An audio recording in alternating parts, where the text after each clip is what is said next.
My name's Johnny.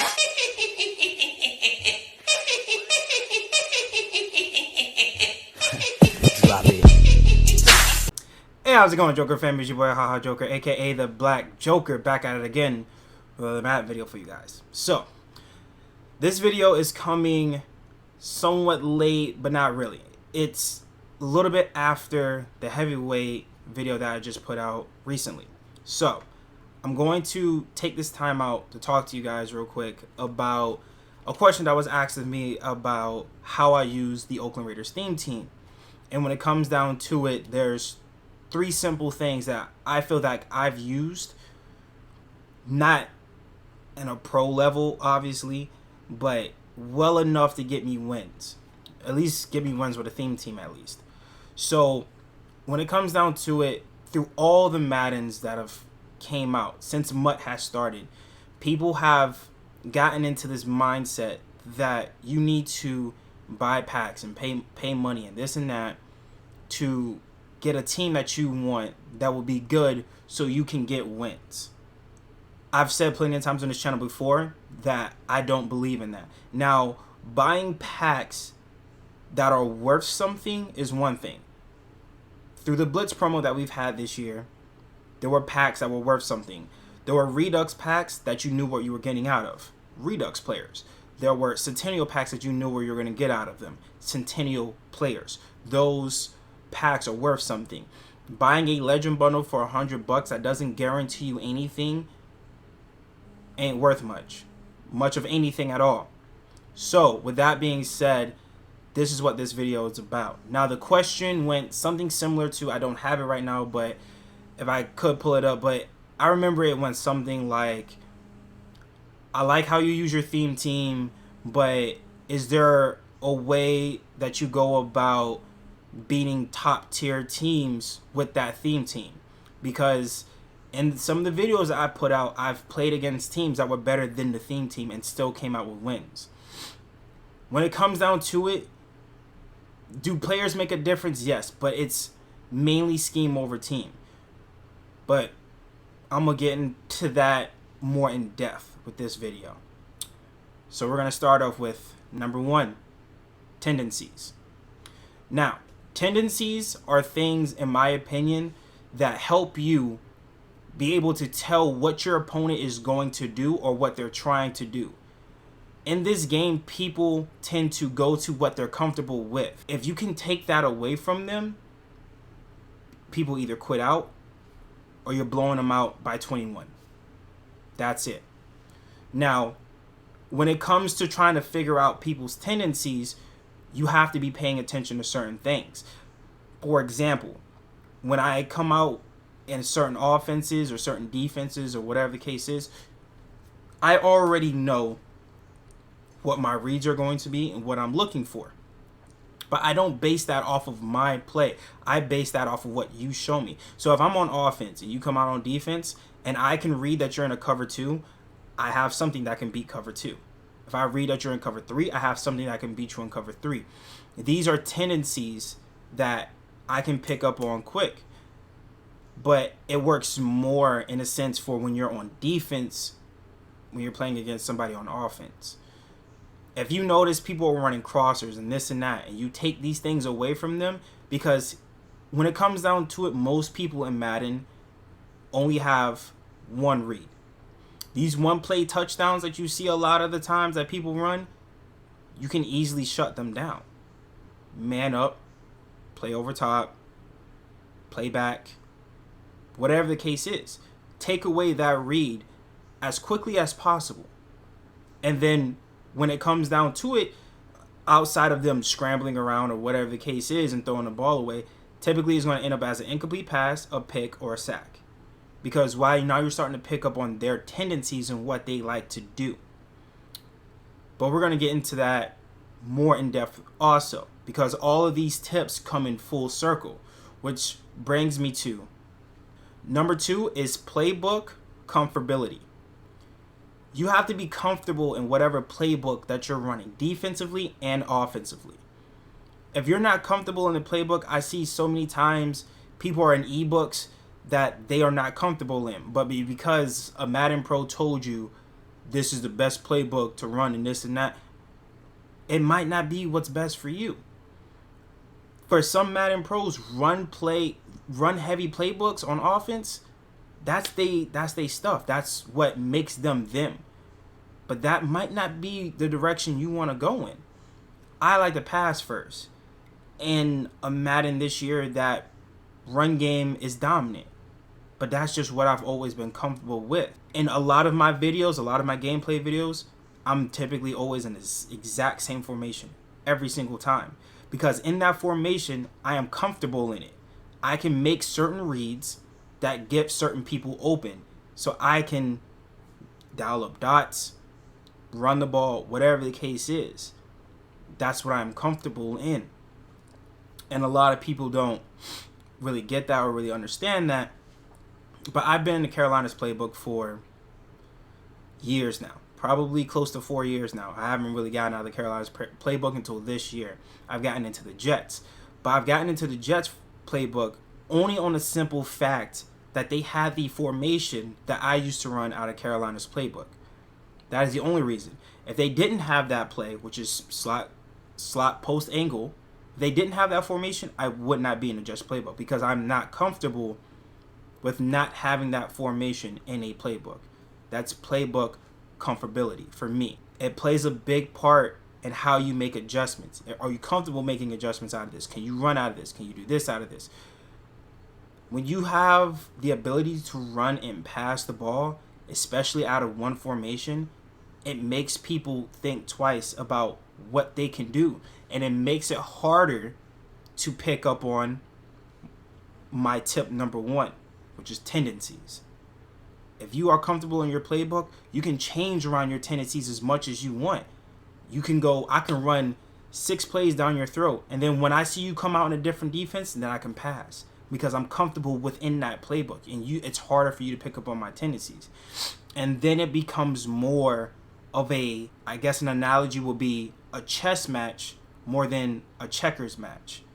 Now you got to start thinking. Now you might have to start manning people up. Now you might have to start switching around your personnel, this and that. These things is what separate people that play casually, people that get 5, 6, 7, 8 wins, 9 wins, 10 wins in weekend league versus people that get 16, 18, and then top 100 in weekend leagues. Top 100s, I would say, is more like you getting close to like that competition level type stuff. These people can probably compete at top tier, which I'm not there yet. I don't lab enough in my playbooks to do that. But again, I'm comfortable in my playbook. So that's what it comes down to. And this brings me to my last point, point 3. User skills. Now, user skills, in my honest opinion, you can do a lot with your user skills.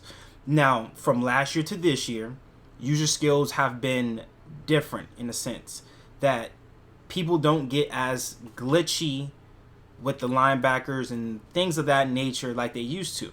Linebackers used to jump the same way, safeties do the same way, corners do. It didn't matter. They can get up. But this year, they don't get up. But if you have good user skills, you can still capitalize on certain things. When it comes to user skills, I prefer to be in zone because I can bait you into something and force you to throw into a zone. And man coverage is a little harder when you don't have good man personnel. Why? Because if you have good man, that's great. But Madden has always been an offensive game. It's never been defensive.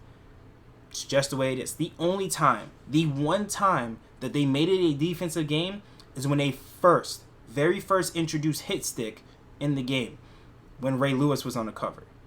That was the very, very first time they made defense the dominant factor over offense. But ever since then, offense has always been the dominant factor. You having good user skills can change that dynamic with just that. But when it comes down to it, if you got good man coverage, that receiver might have better route running. And if he does, he's going to get that separation on you no matter what. It's just the way it is. And if they do, well, that means that's just an easy dot for him to throw. Now, man does help in certain instances. It does.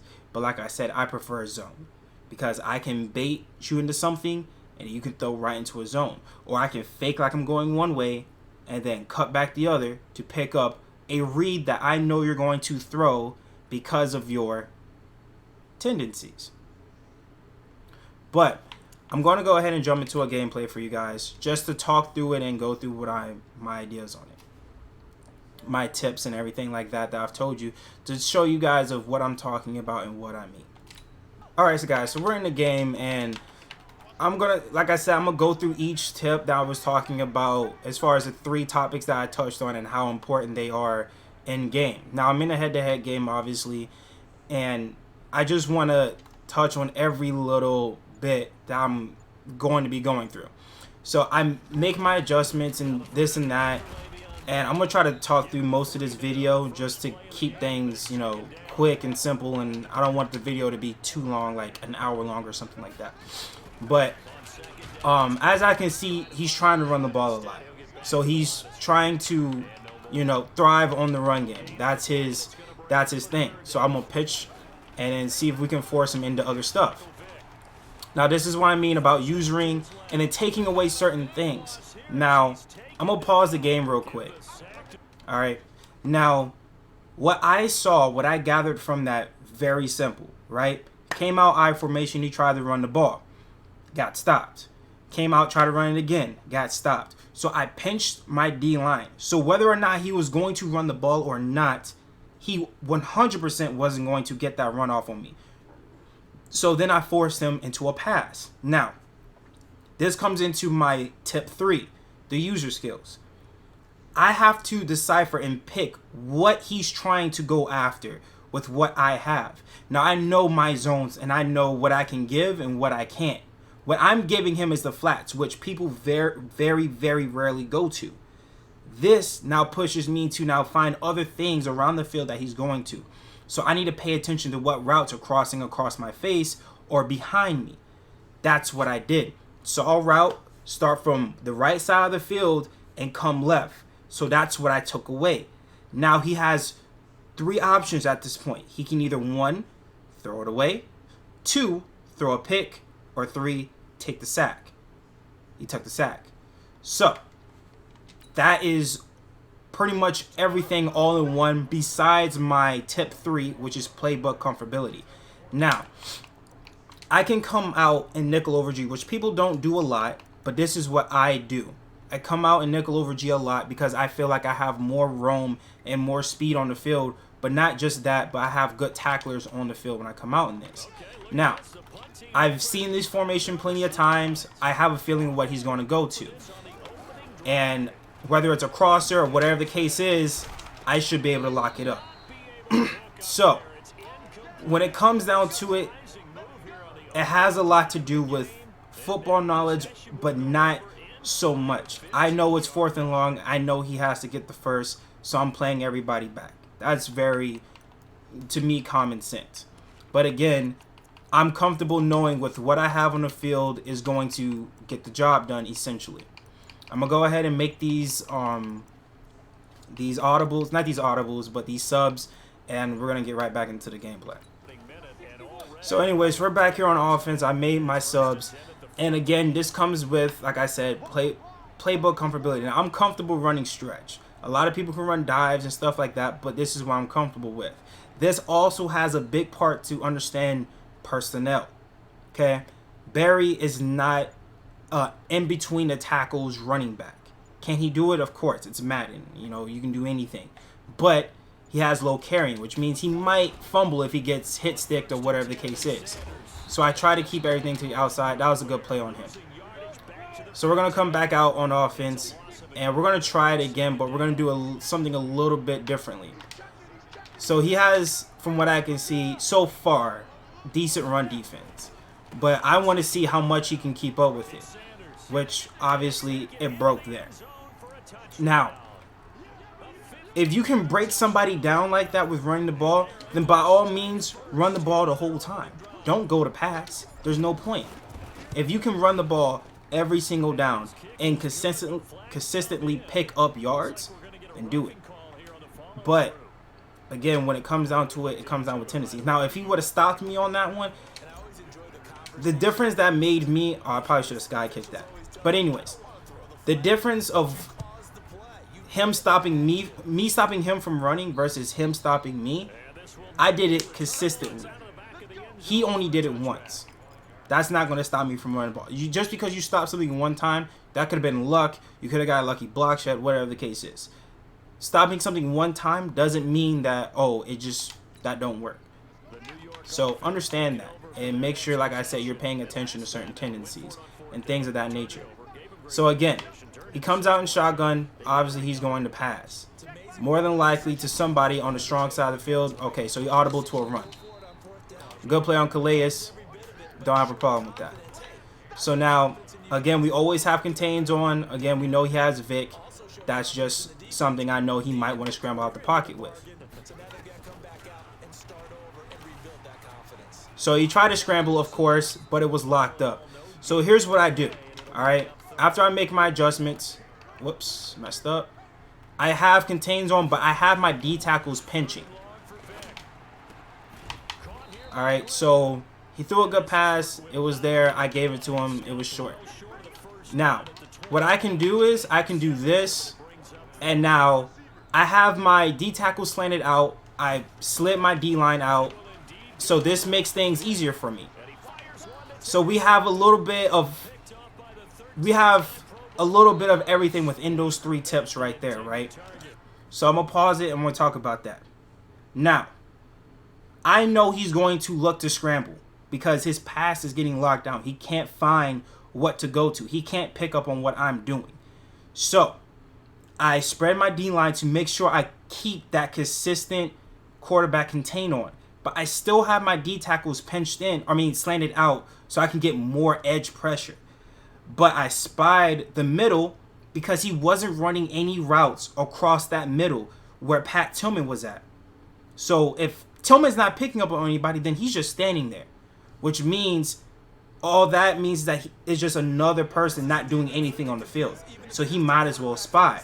So if he does get lucky and get through the middle somehow, because I do have my D-line slid out, he's going to run into Tillman. And now, with that same play, we talk about user skills. So, I know I have a purple up that's going to, should have been there on that out route last play, but he still got it. Fine.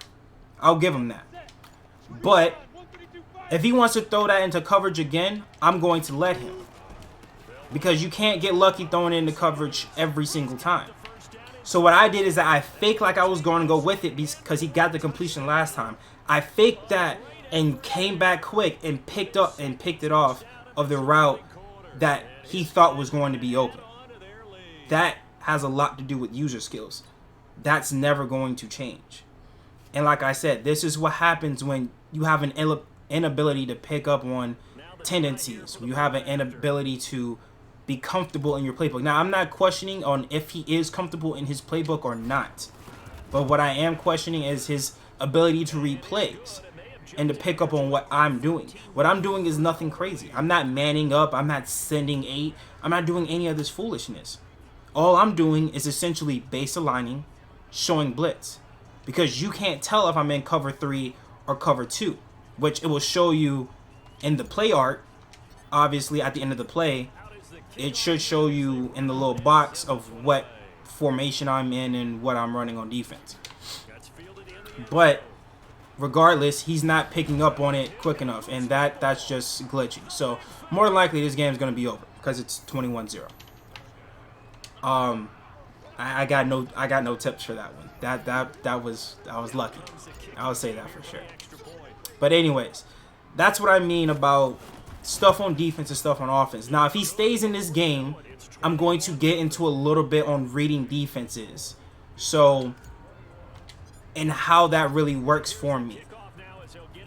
I don't want to make the video too long. Like I said, we're already pushing, 24 minutes as it is. And like I said, I don't want like an hour-long video.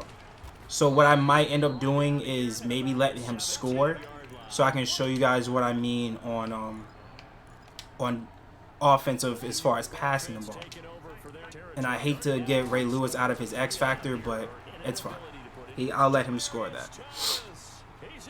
And this looks like a Jets theme team, which, you know, it's fine, whatever. But it's okay. Alright, guys, so like I said, I was going to let him score just to prove a point.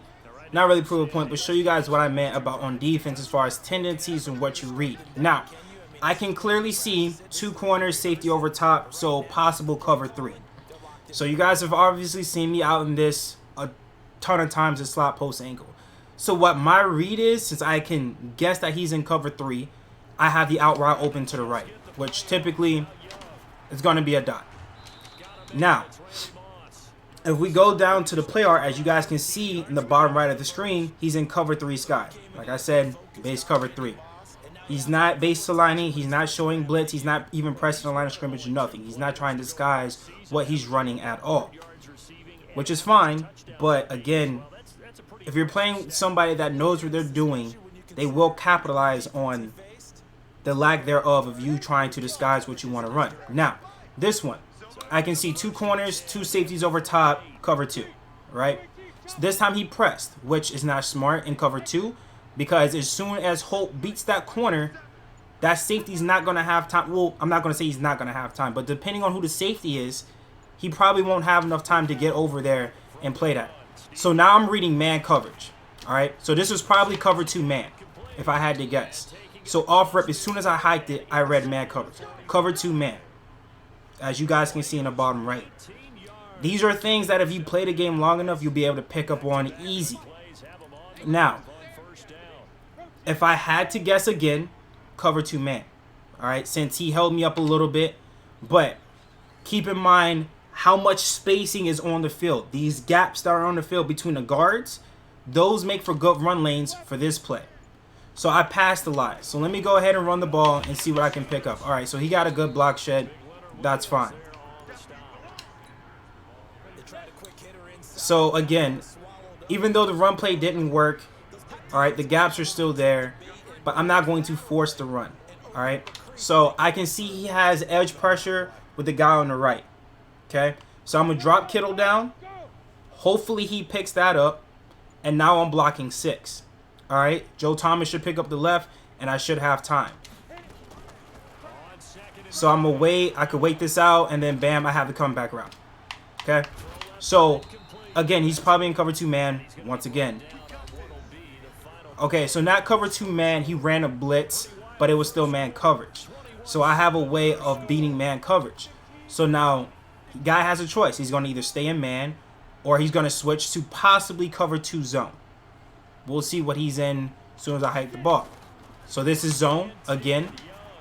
But again, it's still going to be a dot. So it looked like cover 2, but it was cover 3 buzz. All right. So why did I throw the out route anyways? From what I read, as soon as I call hike, the safety started dropping back immediately. So that left the out route open. All right. This is getting into this whole tendency thing. Now, again, this looks like man coverage somewhat. So we're just going to go ahead and run the ball, pick up our easy yards. So I know a lot of people are going to say he was in cover 2 this time. I'm sure a lot of people are going to say, well, where does stick skills come in and this and that? Stick skills are important, but not as important as these 3 things, okay? Because stick skills vary. You could be like how it was in Madden when the spin move was the glitchiest thing in the world. Whereas now, the spin move's not as glitchy, which is not really stick movement, but people will consider it, oh, it's good stick skills, which all you're doing is clicking a button and getting an animation. But it is what it is. But again, these things will help you. I can't call a play. Cannot call a play right now. So I guess I gotta call a timeout. I can't call a timeout either. Can't call a timeout. This is great. So I have to take a flag, which is fantastic. Can I pause? Yeah, I can. I'll pause and call a timeout from here. Alright. But anyways, like I was saying, a lot of it depends on number 1, tendencies, number 2, playbook comfortability, and number 3, your user skills on defense. That is, in my honest opinion, things you can carry over from this Madden and Madden onwards that can help you better your game. So the next question will probably be, well, what playbook can I choose that I can be comfortable in? Well, it depends on what kind of person you are. If you're a person who likes to run the ball more, there are run-heavy playbooks. If you're a person that likes to pass, depending on what kind of passes you like, there's pass plays for that. You just got to dive in and find out what playbooks work for you in those instances. Like I said, I like the Jets playbook because it has a little bit of both. I have good stretch plays out of this, but I also have my pass play in it. Okay, I have a pass play that I am comfortable running. So that's where it comes down to. All right, so like I said, we talked about offense and talking about being comfortable and making reads and understanding what people like to do and their tendencies. So that, for instance, didn't have a spy up. I paid for it. Perfectly fine. But now what we're going to do is that we're going to change it. We're going to keep this like this, pinch them in, and see what he can read. All right, and that's going to be a pick or a bat down or whatever, incomplete pass, whatever. He's going to throw into coverage. Why? Because he's not comfortable making the reads he's supposed to make. He had plenty of time in the pocket, but he didn't make the reads he was supposed to. So, with this, I have somebody manned up because I've seen this play plenty of times. I've seen it run plenty of times. And when it comes down to it, he's got nowhere to go to. He's going to throw up. Wow. I guess a dot. Okay. I'll give him that. If that's what he's going to have to take to get the ball rolling for him, then he can have that. But again, we didn't put up a spy this time, which is fine. That's going to be picked. Or not, or bat it down. Okay, that's fine too. But like I said, guys, it comes down to understanding what people are trying to do as far as like when you're on defense and you're playing somebody that has like a stagnant offense. Like, what is he trying to read? What is he trying to constantly keep going to? He just wants to keep running with Vic. As soon as he feels like he doesn't have anything, he wants to take off because he's uncomfortable with what's going on. He doesn't like the pressure in his face. He's not going to sit in the pocket, at least not with Vic. He's just looking for one person to pass to, and that person is not getting open for him. So I'm here shutting down everything. I'm coming back to the short stuff, and bam, it's locked up. So he was probably looking deep, but he thought he had a check down short, which he didn't. So now I'm bringing ultimate edge pressure. I probably could have blitzed Tillman, but that's fine. Good user skills, and there you go. Okay, taking away everything. He's boxed up. He knows it. That's going to be quick. Okay. These things are important because, like I said already, they carry over to all the other different Maddens. Number one, tendencies. You need to understand real quick. You only got 4 minutes in the quarter. You need to understand really quick what he's trying to do, what he has as his personnel, and what you would need to do to take away certain things from him. Number two being, well, what plays can I run? What's in my playbook that I'm good with, that I'm comfortable doing? Like I said, I run nickel over G. All right, I've ran it since last year. It was good. I can have linebackers, strong safeties, this, that, and the third. And I got speed, but I got people that can tackle. And I got a good D-line to back me up with that. I can bring pressure. I can do a lot of things out of nickel over G, which is very rare that I get out of it and go to 3-4. It has to be like a real run-heavy kind of game and stuff like that for me to switch to 3-4 where I'm pretty much linebacker heavy. But again, if I have to, I will because I'm comfortable out of the defensive playbook that I am running. Offensively, same thing. Playbook comfortability. I am comfortable out of slot post angle. That's my most comfortable pass play I have. Can I run passes out of under center? Yeah, I could. Could I run passes out of the stretch plays that I run? Yeah, I could. Am I comfortable doing it? No. And that's something that I need to work on to help better my game.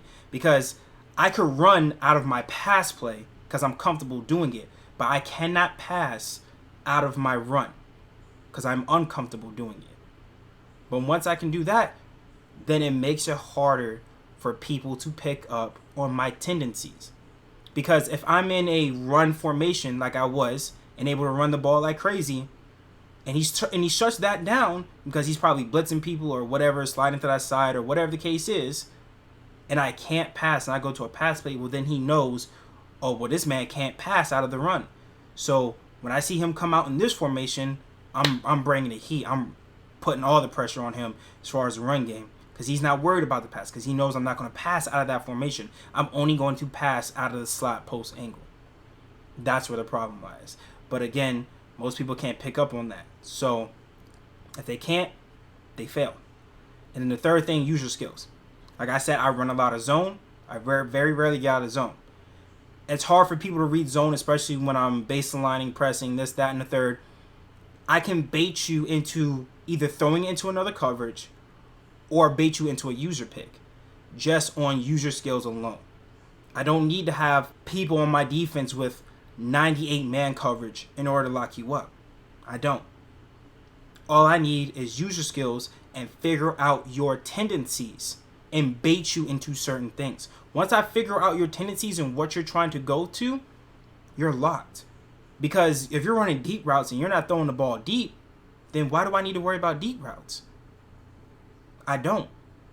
Only thing I need to worry about is the yellow zones and down. That's it. I'll give you the flats all day because I have players out of my formation that are going to come up and make a tackle that you're only probably going to get 3 yards out of. So you can take the flats all day.